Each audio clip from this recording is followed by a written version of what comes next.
일찍 찾아온 추위가 무척이나 매섭던 어느 날, 부부의 발걸음은 오늘도 그곳으로 향합니다. 가슴에 꽃을 꼭 끌어안고 부부가 향한 곳은 병원의 영안실이었는데,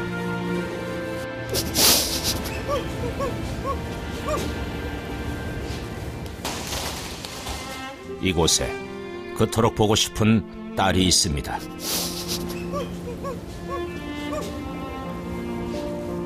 아빠 시켜주지 못해 진짜 미안하다. 주야 사랑한다. 네 억울한 거 다 풀어줄게.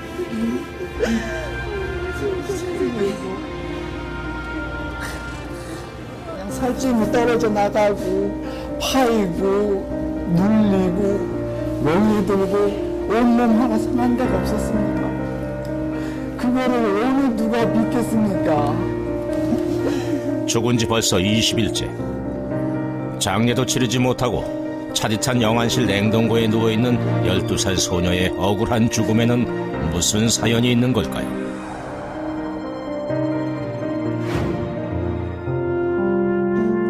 단란했던 가정에 불행이 닥친 건 한순간이었습니다. 최근 5남매 중 넷째 딸이 사고로 가족의 곁을 떠났습니다. 아빠는 갑작스럽게 떠난 딸의 빈자리가 더욱 크게 느껴지는데요.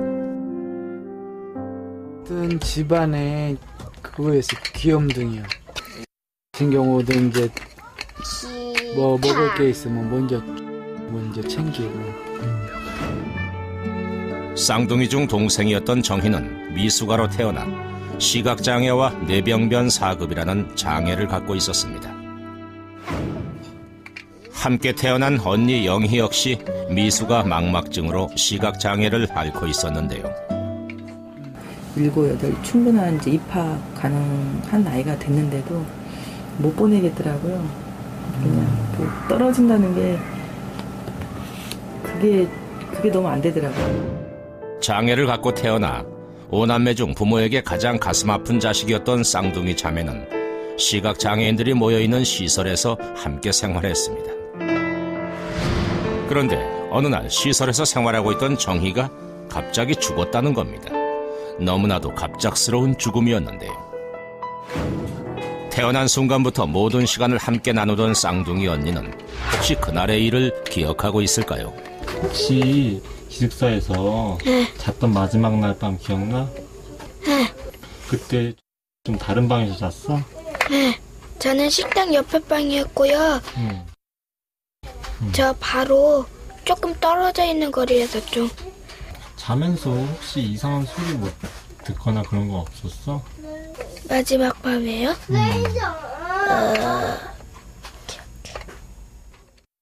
깼을 때 살짝 노랫소리가 들리긴 했어요. 제가 자다가 들었고. 음악을 듣고 있었다는 정희의 모습. 그것이 언니가 기억하는 마지막 모습이었습니다. 8일날 아침 6시 50분? 네, 6시 50분에 전화가 왔어요. 자면서 편하게 사망했다고요. 죽었다고. 그러나 다음 날 아침 아버진 청천벽력 같은 딸의 사망 소식을 들었습니다. 그때 당시 이제 보조 선생님이 사망 직전에 근무하신 선생님이 라는 분인데 그분이 1시 30분에 딴 방으로 가가지고 자버린 거예요. 어느 선생님이고 방에서 아이들하고 같이 자했대요. 24시간 관찰이라는 게 분명히 명시돼 있으니까. 근데 이분은 이제 딴 방 가서 자버린 거예요. 그래가지고 얘가 언제 죽은 줄도 모르고. 새벽 5시 반 선생님이 방에 들어와 보니 정희가 정신을 잃고 쓰러져 있었다고 합니다. 신고를 받고 출동한 119가 도착한 시간은 5시 56분. 정희는 이미 사망한 후였습니다. 애가 어떻게 죽었는지 사망 진단부터 제가 신청을 했습니다. 사망 진단서를 띄워보니까는 사망 미상으로 나와요. 의자에 무릎 꿇고 앉은 상태에서 의자 등받이와 팔걸이 사이 공간에 목이 끼인 채 발견. 그런데 발견 당시 정희의 모습이 좀 이상했습니다. 의자 위에 무릎을 꿇고 팔걸이와 등받이 사이에 있는 6cm가량의 폭에 목이 끼인 채로 발견됐다고 합니다.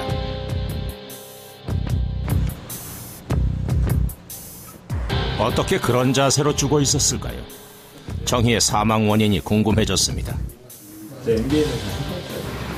돌연사, 그러니까 돌연사라는 얘기는 정확한 사인이 아직 모르겠다는 얘기지, 그지? 1차가 국가부의사의 소견이 주식에 대한 사망은 아니고 어떤 병적인 문제. 원인을 알 수 없는 죽음이었습니다. 도대체 그날 밤 정희에게 무슨 일이 벌어졌던 걸까요?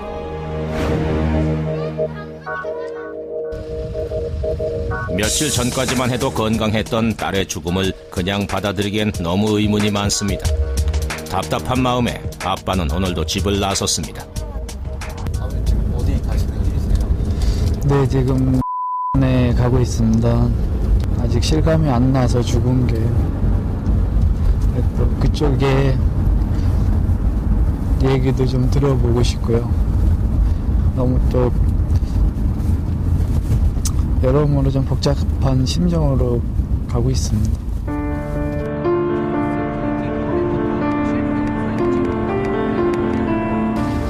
그곳에 가면 혹시나 딸의 죽음의 이유를 알 수 있지 않을까요? 어려운 발걸음을 뗀 아빠는 딸이 생전에 생활하던 장애인 시설을 찾아갔습니다. 그러나 제작진의 방문을 시설에선 거부했는데요. 네, 시설 측에서 이렇게 개방을 안 하니까 저희 유품 챙기는 걸 우리를 찍으러 온 거지 여기 시설 찍으러 온 게 아니기 때문에 허용되는 줄 알았는데 그게 또 뜻대로 안 되네요. 그렇다고 그냥 돌아설 수는 없었습니다. 어쩔 수 없이 부부만 시설 쪽 관계자들을 만나 정희의 죽음에 대한 얘기를 들을 수가 있었습니다. 잠시 후 밖으로 나온 부부. 비로소 딸의 죽음을 실감한 듯 엄마는 하염없이 눈물만 흘렸습니다. 얼마 전까지만 해도 딸을 만나기 위해 찾았던 곳. 그러나 이젠 더 이상 이곳에 와도 딸을 만날 수 없다는 현실에 가슴이 아프기만 합니다. 그렇다면 과연 시설 쪽에선 그날 있었던 정희의 갑작스런 죽음에 대해 어떤 얘기를 했을까요?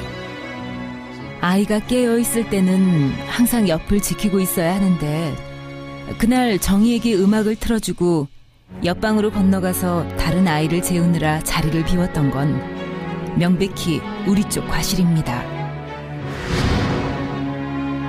그날 늦은 시간까지 잠을 이루지 못했던 정희에게 음악을 틀어주고 자리를 비웠다고 합니다. 그리고 4시간 후에 다시 와보니 정희는 의자의 팔걸이와 등받이 사이에 목이 낀 채 실신해 있었다고 합니다. 만약 그 자세가 죽음에 이르게 했다면 빠져나올 수는 없었을까요? 그 자세가 혼자서 그렇게 그게 가능한 건지. 시력장애가 있으면서 뇌병변 4급이잖아요. 네네. 4급 같은 경우에는 네. 굉장히 경한 정도거든요. 1급은 예를 들어 사지를 전부 다 오신다고 한다면 네. 그렇게 비교했을 때 4급 정도는 네. 굉장히 그렇게 심한 장애가 아니에요. 네네. 네, 그렇게 되면 네. 얘가 아무리 어딘가에 끼었다고 하더라도 네. 본인 스스로가 빠져나올 수 있는 정도는 저는 된다고 저는 판단이 되거든요. 네. 시설 쪽에서도 속 시원한 답을 들을 수 없었던 그날 밤. 아빠는 정희의 죽음에 또 다른 의문이 있다고 했습니다. 바로 죽은 정희의 몸에 있던 알 수 없는 상처들인데요. 하체도 이제 상처가 큰 게 많은데 상체만 찍었습니다. 보니까 이제 여기 귀 밑에 보면은 4에서 5cm 가량이 살점이 떨어져 나가고, 그리고 이제 이 목에 보면은 목 같은 거 2개가 이렇게 뚫리진 않았는데 완전히 뚫린 만큼의 선명한 자국이 있었죠. 사망 후 찍은 딸의 사진에 나타난 건 피부가 벗겨지고 멍이 들고 뭔가에 눌린 상처들이었습니다. 얼핏 보기에도 작은 상처로는 보이지 않았습니다. 도대체 상처의 정체가 뭘까요? 정희의 시신을 거만했던 담당 의사는 이 상처에 대해 알고 있지 않을까요? 누워있으면 중력 방향으로 시간이 깔리고 앉아있으면 엉덩이 쪽 깔리고 이러는데 걔는 좀 특이했어요. 그러니까 자세가 굉장히 특이했던 건 맞는 것 같아요. 뭐 누워있는 자세도 아니고 그렇다고 앉아있는 자세 시간도 아니었고 흉터가 있었는데 보통 욕창이나 뭐 이럴 때 많이 생기는 거거든요. 형태상으로는. 그래서 거기 같이 온 유치원 선생님한테 물어봤었어요. 근데 뭐 이민아님 나이는 불편은 생긴 것 같다. 근데 뭐 치료는 계속 하고 있는데 잘 치료가 안 돼서 이렇게 된 거죠. 이렇게 이분 얘기를 하더라고요. 욕탕 같은 상처가 어디? 네, 등 쪽이었던 것 같아요. 등이었던 것 같아요. 등에 나 있는 상처는 시설 쪽에서도 이미 알고 있었다고 합니다. 그런데 왜 정희의 사망 당시엔 아무 설명도 해주지 않았던 걸까요?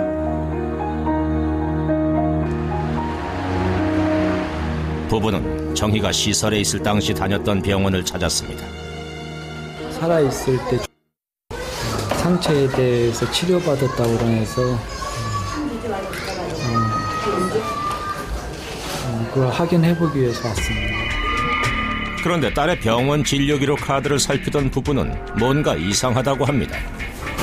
7일 날 전화 왔습니다. 보건 선생님한테 그날 이제 치료를 하고 왔다. 그래서 이제 못 전해드시 이틀 후면은 아예 만나니까 못 전해질 수가 있으니까 이제 미리 상처 부분에서는 알고 계시라고 아주 경미하다고 그러셨거든요. 근데 이거는 날짜도 지금 그 확신 전이고 상처도 보면은 큰 것 같아요, 지금. 사망 직전 정희가 병원을 방문했다던 날짜는 11월 7일. 그러나 상처에 대한 진료 카드의 기록은 시설 쪽에서 엄마에게 설명해줬던 것과는 좀 달랐습니다. 우리는 그 이유를 묻기 위해 다시 시설을 찾았습니다. 그들은 상처에 대해 뭔가를 알고 있을까요? 선생님이 보셨을 때는 하나도 상처가 없었습니까? 네, 상처는 없었습니다.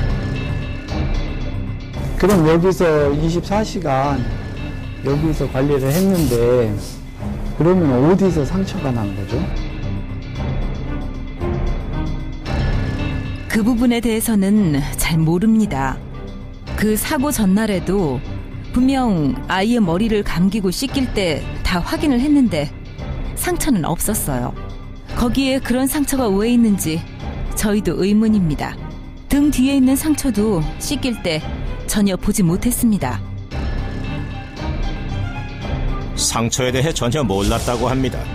시설 관계자는 등의 상처도 몰랐다고 대답했는데 흉터가 있었는데 보통 욕창이나 뭐 이럴 때 많이 생기는 거거든요. 형태상으로는. 그래서 거기 같이 온 유치원 선생님한테 물어봤었어요. 근데 뭐 이민아님 나이는 불편은 생긴 것 같다. 근데 뭐 치료는 계속 하고 있는데 잘 치료가 안 돼서 이렇게 된 거죠. 이렇게 얘기를 하더라고요. 욕탕 같은 상처. 그러나 정희의 시신 검안 담당 의사는 분명 등 뒤의 상처에 대해 시설 쪽에서 알고 있었고 설명까지도 들었다고 말했습니다. 죽음에 대한 의혹만 점점 커져가는 상황. 우리는 정희가 생전에 다녔던 학교에서 또 다른 얘기를 들을 수 있었습니다. 평소 아이가 잠을 잘 때 몇 번씩 깨는 편이에요. 그래서인지 학교에서 잠을 자는 경우가 잦았는데 시설 쪽에서 전화가 와서 그렇게 되면 아이의 패턴이 바뀌어서 밤에 잠을 더 안 자기 때문에 학교에서 웬만하면 잠을 최대한 재우지 말고 활동시켜달라고 부탁했던 적이 있었어요. 시각장애 1급이었던 정희는 낮과 밤의 경계가 모호해 밤에 잠을 잘 이루지 못했다고 합니다. 정희의 이런 수면 습관 때문에 시설에선 학교 측에 정희에게 낮잠을 재우지 말 것을 당부했다고 하는데요. 아이가 깨어있을 때는 바닥을 두드린다든가 소리를 지르면서 웃는 행동을 하는 편이에요. 복도에 나가기도 하고요. 복도에 나가서 손바닥으로 바닥을 치면 바닥 전체가 울리니까 그 아이 때문에 자고 있는 다른 아이들이 깨는 경우가 많았어요. 정희의 수면 습관은 다른 장애 아들에게까지 영향을 주었다고 합니다. 그날 밤에도 정희는 잠이 오지 않아 의자에 앉아 음악을 들으며 홀로 깨어 있었던 걸까요? 그런데 왜 4시간 후 사망한 채 발견이 됐을까요? 그리고 보호시설은 왜 아무것도 모른다고만 할까요? 저희는 국과수 부검 결과를 보고 그 다음에 어떻게 응대를 할지 결정하려고 합니다. 시설에서는 여전히 입을 닫고 있는 상황. 29일 드디어 기다리던 부검 결과가 나왔습니다. 우리는 서둘러 수사를 맡고 있는 경찰서를 찾았습니다. 결과는 지금 막 회보를 받았는데 네네. 사인은 지금 불상으로 회보가 됐어요. 조사를 해야죠 이제. 뭐냐면 네. 이랬던 저랬던 우리가 이거를 그 회보를 기다린 이유는 네. 그 국가의 정민을 그 감정서 그거를 알아보기 위해서 기다린 거니까 요걸 확인하고 선생님들 상대로 이제 수사가 들어가는 거죠. 여전히 의혹이 거치지 않는 정희의 죽음. 그날 밤 정희는 홀로 방 안에서 음악을 듣고 있었습니다. 그리고 4시간 후 싸늘한 주거미 대 발견됐습니다. 사망 후 20여일이 지났지만 아빠는 여전히 딸을 보내지 못하고 있습니다. 딸이 생활하던 공간을 그대로 지키고 있는 흔적들이 고스란히 남아 있었는데요. 아직은 어느 것 하나 지울 수가 없습니다. 꼭 살아있는 것 같고 지금도 안 믿겨요. 그냥 쌍둥이 있다 보니까 그대로 나오고 그리고 부르게 되더라고요. 여전히 아빠의 가슴 속에 생생하게 살아있는 딸. 언제쯤이면 딸을 편히 보내줄 수 있을까요?